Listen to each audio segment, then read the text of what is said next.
How to change small letter to capital letter in Microsoft Word. So in this video tutorial we are going to learn about, and at the end, if you like this video, hit the like button, subscribe my channel, and don't forget comments below. Okay, so let me start with the video. So guys, here we are. This is my Microsoft Word application, and here you can see that we have some sample text here. So I will show you how you can make it capitalize. So just select the text which you want to make the uppercase or capitalize.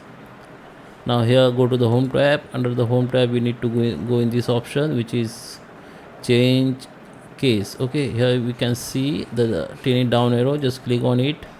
Now you can see that this is uppercase. If you click on it, then all text will be upper, you can see like this.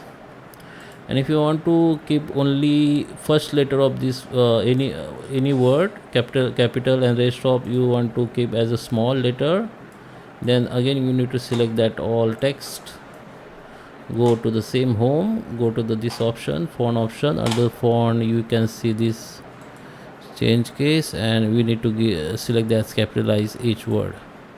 Then we can see only first letter has been changed in capitalize, and rest of it's changed in small.